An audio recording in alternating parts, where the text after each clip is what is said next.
This woman, her name's Gypsy Rose, and Gypsy is in big trouble because she and her boyfriend just murdered someone and now they're on the run from the law. See, Gypsy has always been very sick. Leukemia, muscular dystrophy, all kinds of stuff. She has to use a wheelchair and a feeding tube, and she takes all kinds of medication, and she's only 8. It sucks. Now, Gypsy's best friend is actually her mother, Dee Dee. And Gypsy and Dee Dee are like best friends. They more or less have a perfect relationship. But one day, Gypsy discovers something crazy. She doesn't actually need a wheelchair. She can stand up and walk. And she's confused. She spent most of her life in that chair. So she starts to test the limits of her body and she figures out other things. Like she can also eat solid food and doesn't need a feeding tube. Despite all that, Dee Dee still insists that Gypsy is sick. And she won't let her get out of the chair to walk. And she won't let her tell anyone that she can walk. And she keeps making her take all her medication. So this goes on for years, and Gypsy gets frustrated, and eventually she grows up a little and becomes a teenager. And like all teenagers, she wants a little bit of her own freedom. So Gypsy starts pushing back on Dee Dee a little, talking back, getting a little attitude, and their perfect relationship starts to crack. Here's the thing though, Gypsy is very scared of Dee Dee, because Dee Dee has been so controlling her whole life. Like Dee Dee would get mad at Gypsy sometimes, and she would punish her by like not feeding her for a couple of days. And as Gypsy grows up, little by little, she starts to realize she's not really sick. She's never been really sick. Her mother Dee Dee was making it all up.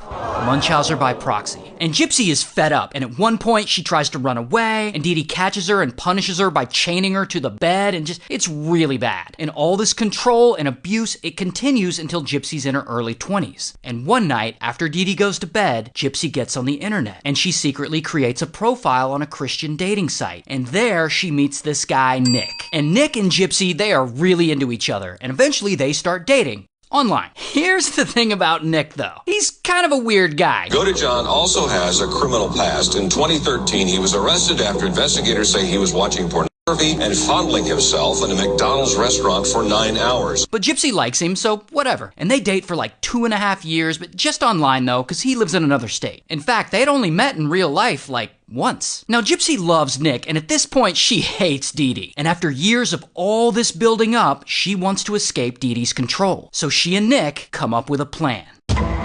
So Nick, he takes a bus and he travels from Wisconsin to Missouri where Gypsy lives. And he checks into a nearby motel, and Gypsy waits and she lets him know when Dee Dee's asleep. And Nick comes over to her house and Gypsy meets him at the door. And she gives him gloves and duct tape and a knife. Then Gypsy waits in her bedroom while Nick sneaks up on Dee Dee. And while she's there asleep, he unalives her with that knife. Then they take a bus all the way back to Wisconsin where Nick's parents live. Now, Gypsy does hate her mom, but she doesn't want her body to just rot there forever in their house. So she logs onto their joint Facebook account and she posts something pretty shocking. That bitch is dead. Allegedly so that people will go check on her mom and find the body. And it works. People see the post, they report it to the police, and police go to their house and they find Dee Dee. Police then connect that shocking Facebook post to an IP address in Wisconsin. The IP address led to Nick's parents' house. So of course, police go there and they arrest both of them. Here's her mugshot, here's his. Oh, but it's not over. So Gypsy pleads guilty to second-degree murder. She's sentenced to 10 years in prison, while Nick gets life. But because Gypsy's story is so compelling, while she's in prison, a bunch of documentaries get made about her, and her story blows up massively. And almost 9 years later, she gets out, and she's like some kind of celebrity now. She's all over the news, she's doing tons of interviews, she was just on The View, she just announced a new book and a new docuseries. She starts an Instagram account and immediately gets like 8 million followers, and then she starts a TikTok account and immediately gets like 9 million followers. Who do I need to kill to get that many new followers in such a short period of time? Anyway, so it looks like after all that, Gypsy's now gonna be an influencer. Hey everybody! So we are in Times Square.